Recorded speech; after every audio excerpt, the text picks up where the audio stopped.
Que cette personne ne retourne pas à bredouille. Seigneur, que cette personne, que chacun rentre chez soi avec quelque chose. Ce cadeau, comme disait mon papa tout à l'heure.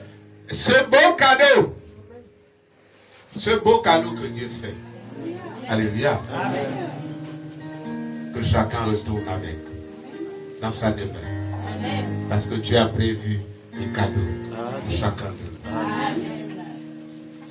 Père, mais alors que ta parole va être dite, dispose les cœurs. Dispose la matrice qui reçoit cette parole. Amen. Celle-là qui va la disséminer, Seigneur, dans tout le corps. Afin de rendre ce corps agréable à toi. Parce que la pratique s'en suivra. Merci pour l'obéissance que tu mets en chacun de nous. Merci pour la pratique. Merci pour ce que tu disposes des qualités. Parce que ta parole déclare que tu as disposé ces bonnes choses-là en chacun de nous. Afin qu'au moment opportun, Père, ils éclosent. Ils éclosent. Que la gloire te revienne à toi seul. Amen. Au nom de Jésus. Amen. Amen. Amen. Est-ce qu'on peut faire du bruit pour le Seigneur? De l'intimité avec Dieu. Cette intimité qui nous amène du point zéro pour être agréable à Dieu. Pour faire des exploits, pour remporter des victoires et des trophées. Alléluia. Et pour y arriver, il y a une attitude à adopter. Lorsque je méditais, ou lorsque le pasteur Joël me disait que j'aimerais que tu nous bénisses, je disais, Seigneur, je suis ton serviteur, mais mets en moi quelque chose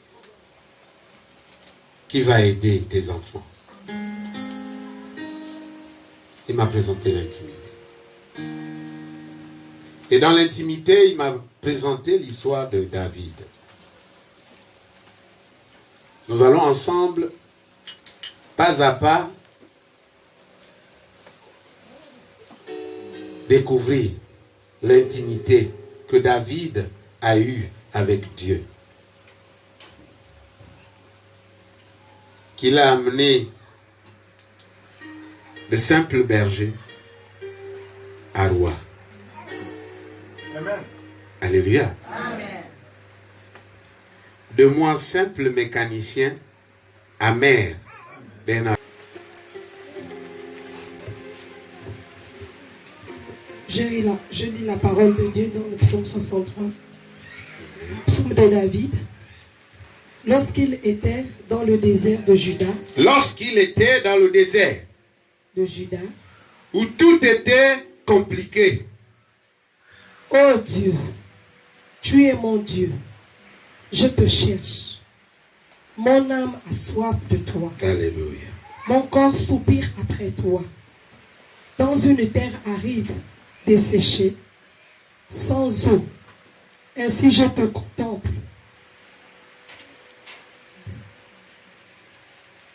Ainsi je te contemple dans le sanctuaire pour voir ta puissance et ta gloire.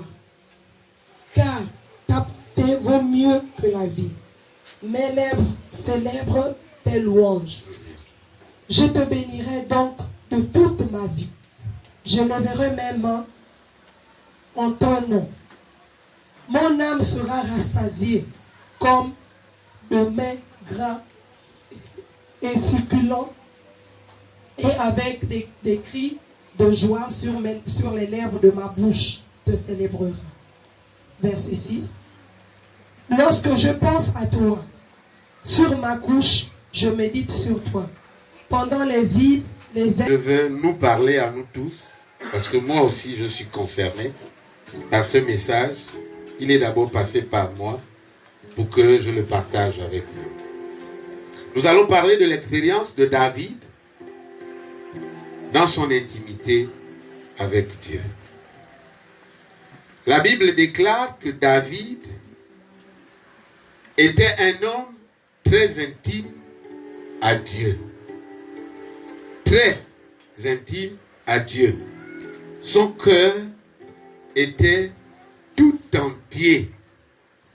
Je n'ai jamais vu quelqu'un faire autant de poèmes. Jamais. Autant de poèmes à Dieu. Comme David l'a fait. Il respirait Dieu. Il méditait Dieu. Il contemplait Dieu. Il dit à Dieu, quand je dors, je te contemple. Quand je dors, je ne médite que toi.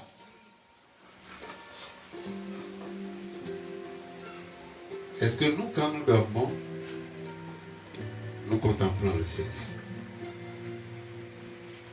Alléluia. Nous méditons le Seigneur.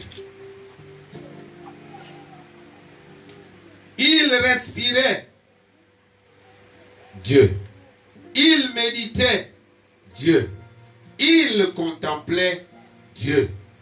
Son langage, ses pensées et ses poèmes, c'était toujours que Dieu. Que Dieu. Il s'est focalisé sur Dieu. Amen. Alléluia. Amen. Si David a pris le risque de se focaliser sur Dieu, c'est qu'il y avait quelque chose de particulier. Amen. Il y avait quelque chose qui l'attirait autant de concentrer toute son attention que sur Dieu. Amen. Alléluia. La Bible déclare que David exerçait un travail. Mais ce travail, c'est un travail de berger. Alléluia. Et ce travail avait ses contraintes. Ce travail avait ses difficultés, son adversité. Ce travail avait même ses guerres. Mais malgré tout cela, il a décidé, sa vie c'est un choix, il avait décidé que moi là, quelles que soient les situations, moi c'est Dieu. David avait raison, parce que lorsque je méditais, j'ai compris qu'il avait raison sur toute la ligne. Et c'est ce que nous allons comprendre ensemble ce matin. Personne ne doit oublier ce que je dois partager avec vous ce matin.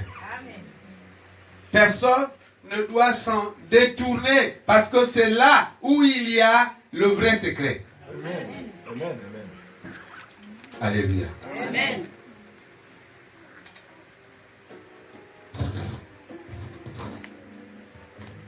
Et cette attitude de focalisation, la Bible dit que le cœur de Dieu a été touché. Et Dieu l'a amené jusqu'à devenir roi. Il l'a enlevé des brebis, parce que la Bible déclare qu'il sentait même l'odeur des brebis. Quand il venait au village, ou voir sa famille, il rentrait en famille, on le méprisait même. Va d'abord te laver là-bas. Tu sens mauvais. Mais cette mauvaise odeur m'amène quelque part. Alléluia. Cette mauvaise odeur me positionne quelque part.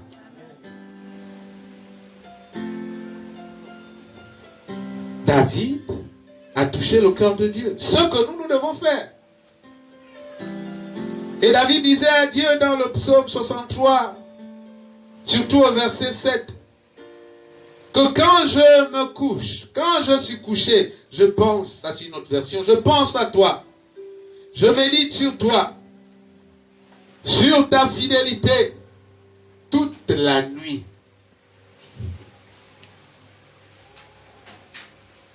Qui toute la nuit va penser à Dieu? Quand on sait que le sommeil est précieux pour certains.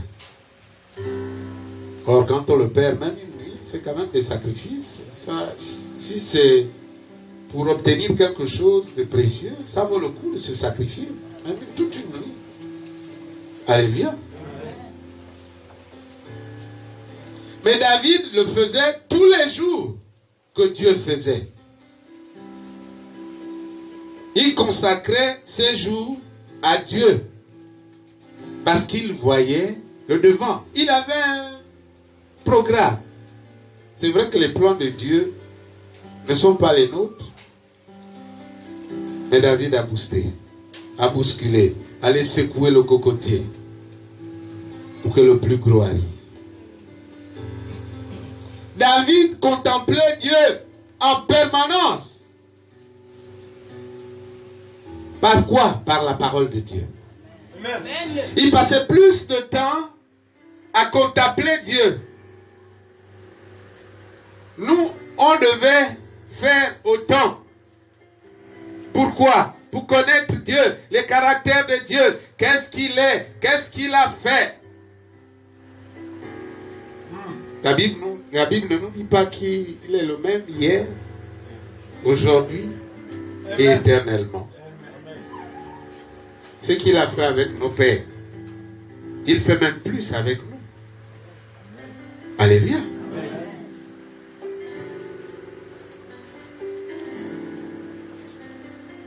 David utilisait la parole de Dieu. Parce que dedans, il y a le caractère de Dieu. Dedans, je dis toujours à mes fidèles que ça, c'est une notice. Comme quand tu vas acheter un médicament en pharmacie. Il y a un papier à l'intérieur qu'on appelle la notice. Ne bois pas ce médicament en désordre, sinon tu peux mourir.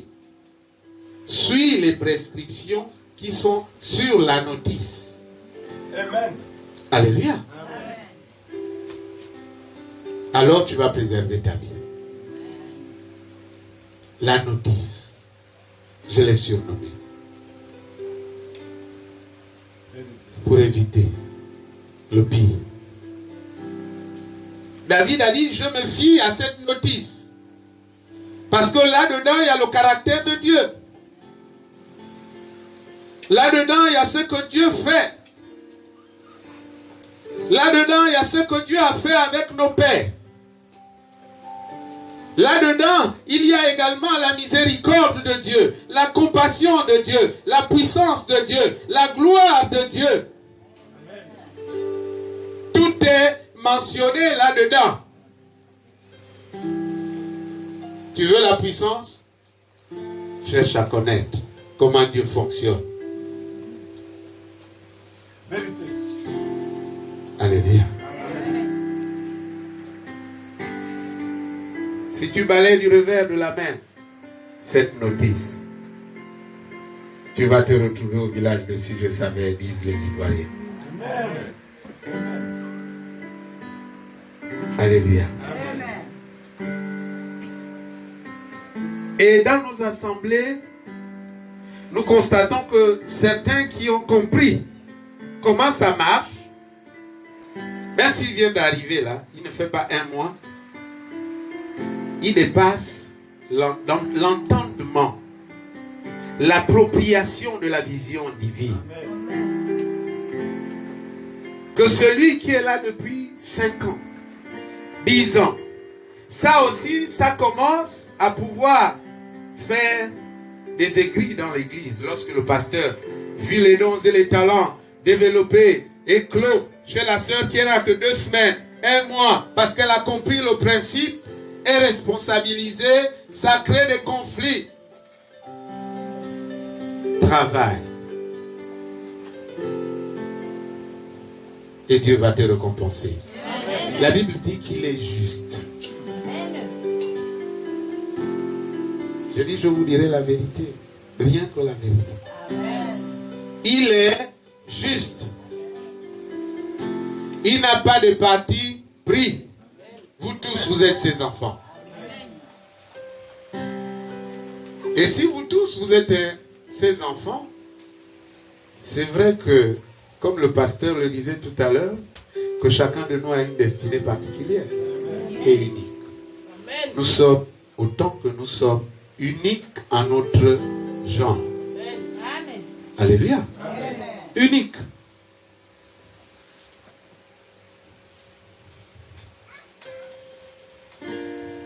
Méditons la parole.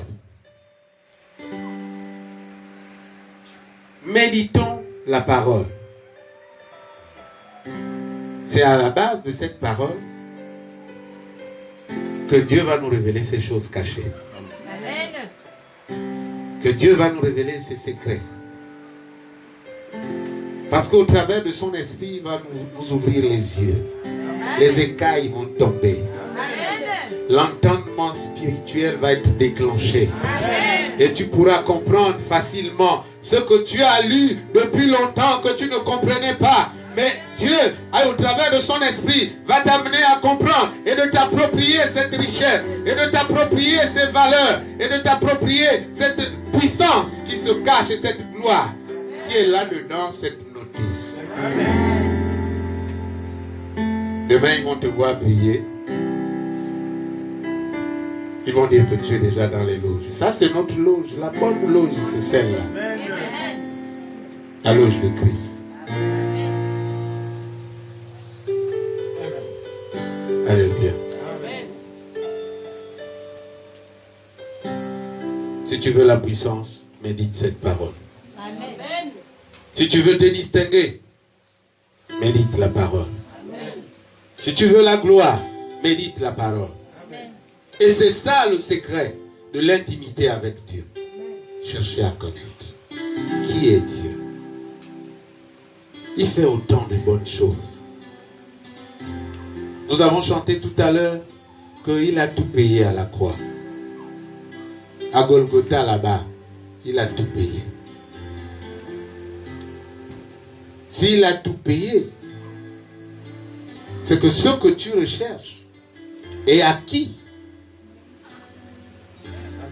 De facto est acquis.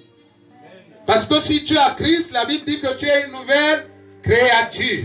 Les choses anciennes sont passées. L'ancienne personne que tu représentais, c'est plus toi. Tu la refuses. Tu dis, moi je suis une nouvelle créature. Et cette nouvelle créature a la victoire sur tout.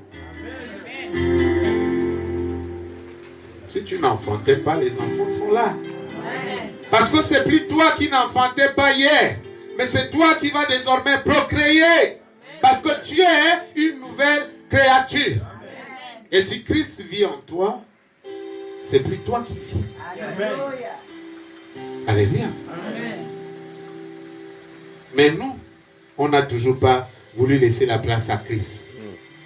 Prendre pleinement cette place qui lui revient de toi. On le dit de bouche, mais le cœur là-bas est changé. Et ce que vous oubliez, c'est que le cœur s'extériorise par le visage.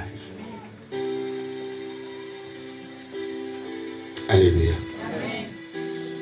On le lit même par le visage.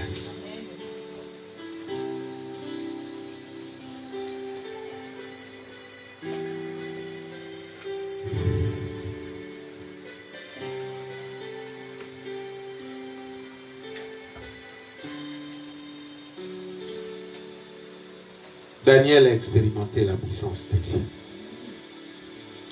Il dit, quelle que soit l'adversité, je m'accroche à ce Dieu bon. Amen. Daniel a été enlevé auprès de ses parents, petit, jeune. Parce que le roi voulait en faire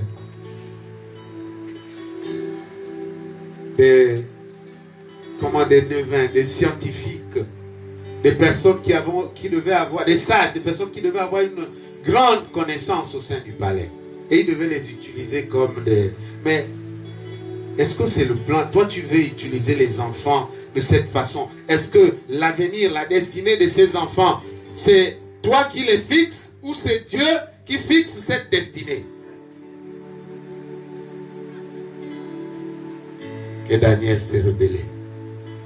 Et la bonne rébellion. Il dit, je vais être là avec Dieu. On lui présente des dieux, il dit, niet, moi c'est mon Dieu. Parce que lui, il m'a prouvé qu'il est avec moi. Il ne m'a jamais abandonné.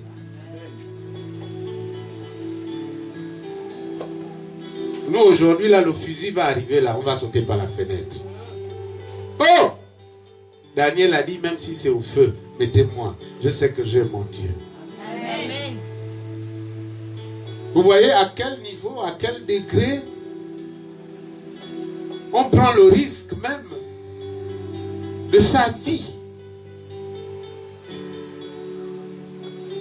Il dit, ma vie n'est rien, mais je mets Dieu devant. Envoyez-moi où vous voulez. Alléluia. Amen. Daniel l'a expérimenté. On lui a mis au fossé lion. La Bible déclare que ces lions-là sont devenus comme des toutous, des petits mimis, des chatons, face à la puissance divine. Daniel reflétait en lui le grand lion, le lion de la tribu de Juda, face au lion de ce roi-là qui est allé lui mettre dans un trou avec ses lions. Les lions qu'il gardait comme des chiens. Mais en Daniel, ça c'est des choses spirituelles. En Daniel est ressorti le lion de la tribu de Juda. C'est lui qui est en flamme. Et ce lion a rendu les autres comme des toutous. Sans force. Il dit là. Il n'y a pas match. Quand on voit le lion de la tribu de Juda, respect. On se met à sa place. Alléluia. Respect.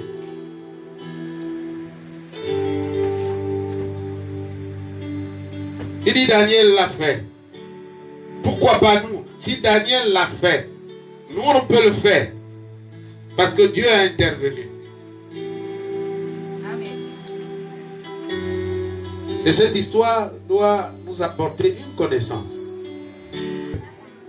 Comment il opère? Comment il se manifeste? Lorsque nous faisons face à des situations que nous traversons. Il dit, lorsque nous faisons face à ces difficultés, est-ce que nous faisons comme David? Chaque fois que nous avons des problèmes, on accuse Dieu. Seigneur, pourquoi moi? Mais tu veux que ça soit qui? Tu veux prendre ce fardeau-là, cette croix-là, pour aller donner ça à l'autre. Prends. Moi, je ne peux pas. Mais Dieu t'a choisi. La Bible dit que c'est lui qui nous a choisis. Il t'a choisi et il a décidé que c'est pour toi. Mais tu me refuser pourquoi? Or, si nous faisons comme David à méditer la parole, nous saurons que la responsabilité, la situation que Dieu permet que nous vivons a une solution. Amen. Alléluia. Nous ne pouvons plus voir la solution parce que l'esprit est embrouillé. L'esprit est concentré et focalisé sur le problème, la situation. Or, David, à chaque fois qu'il y avait des problèmes, il focalisait toute son attention sur Dieu. C'est pourquoi même quand l'ours vient, il le déchire. Amen. Le lion arrive, il dame, il est là au sol. Amen. Lui, il a le lion de la tribu de Juda. Amen. Qui peut résister? Réalise que tu l'as aussi. Amen. Réalise que Dieu veut que tu t'appropries de ce lion de la tribu de Juda, parce qu'il l'a fait également pour toi. Tu l'as aussi en toi. Développe-le en toi. Développe-le en toi. Et fais des exploits avec Dieu. Amen. Vérité. David avait décidé de penser à Dieu et non au mal que son père lui avait fait. Son papa lui a fait du mal. Carrément le Benjamin, on va même le balancer en brousse. Seul. Face aux ours. Face aux lions. Amen. Aux difficultés qu'il y a dans la forêt. Quelle est la maman qui va dire son dernier enfant va aller être exposé pendant que les plus grands sont là, en train de manger cadeau, boire cadeau, se réjouir de la maison cadeau. Le plus petit est seul dans la forêt. Quelle est la maman que je connais ici au Gabon? Quelle est la maman? Moi, oh, papouchou, papichou, oh non, ne touchez pas. Même si tu parles, l'enfant fait une bêtise, ne touchez pas. Quelle est cette maman qui va envoyer son enfant en forêt? Alléluia. Amen. Et David l'a suivi. Il ne regardait plus le père. Il regardait à Dieu. Amen. Ah. Il dit, Dieu était sa force. L'Éternel est ma force. Mais c'est là où nous devons toujours louer. Amen. C'est en ce moment où la louange doit être dans notre bouche. Amen. Quand il y a les difficultés, expérimentez-le, même s'il y a une situation. Commencez avec une adoration. Amen. Commencez avec une louange. Amen. Ça va procurer en vous un sentiment de bien-être. Amen. Parce que, je vais vous dire quelque chose, scientifiquement c'est prouvé. Lorsque vous êtes en joie, vous développez, vous pratiquez la joie, vous sécrétez une substance de bien-être en vous. Mais lorsque vous êtes toujours aigri, en colère, toujours en train d'en vouloir les autres, critiquer les autres, gongosser sur les autres, ça fait en sorte Amen. que vous sécrétez cette substance qui crée l'animosité en vous. La rancœur qui entraîne jusqu'à la haine. Et quand la haine est plantée en toi, c'est un mauvais cancer. Tu as des maladies psychosomatiques. Amen. Tu as la tension qui monte. Amen. Tu as le diabète qui rentre là-dedans. Tu n'as plus de sommeil. Parce que tu es focalisé sur la situation. Mais cette situation-là t'amène petit à petit feu dans la tombe. Amen. Amen. Amen. Il faut se libérer. Dieu ne nous attend pas à ce ministère. Dieu nous attend ailleurs. Amen. Merci. Dieu nous attend ailleurs. Il dit David, il n'avait même pas de colère avec son père, ni son frère qu'il a injurié en plein champ de bataille, pendant que Goliath était en train d'insulter les enfants d'Israël. Son frère l'insulte. Il n'a pas fait cas. Alléluia. Amen. Il s'est focalisé. La Bible dit qu'il a décidé de se focaliser sur Dieu. Fin. Et non sur autre chose qui devait le distraire et passer à côté des objectifs qu'il devait atteindre. Amen. Il dit que ce n'était pas ça l'objet de sa méditation.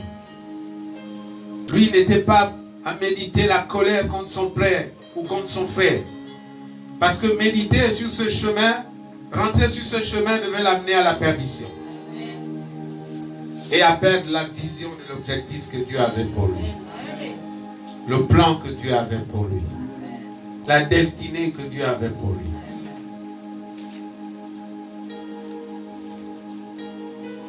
Au lieu de se fâcher, mais nous ici c'est vite fait. Hein? Quelqu'un te crée quelque chose là. C'est même pas le fait qu'on vient ici à l'église. On est là, on prie, on adore Dieu, on loue. Mais quand on va sortir, s'il y a une situation, on change de peau.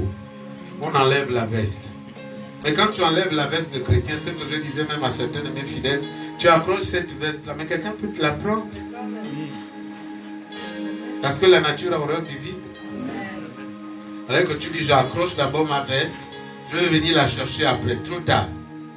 Il y a des voleurs aussi. Amen. Alléluia. Amen. On dit que le bonheur appartient à ceux qui se lèvent. Tôt. Et le royaume des cieux appartient aux... Tu as accroché, il fait quoi? Il vient, il prend. Et tu restes prévenu. Quand tu reviens trop tard, c'est parti. Mais je fais comment? Non. Continue d'abord dans tes distractions. On sent que tu n'es pas prêt. Alléluia. Amen. David avait décidé de contempler Dieu seul. Rien d'autre, pas les problèmes qui doivent l'empêcher d'atteindre son objectif. Il dit non. Dieu seul. Pourquoi? Parce qu'avec Dieu, David recevait la connaissance. Avec Dieu, David recevait la force. Amen. Avec Dieu, David recevait le pouvoir. Avec Dieu,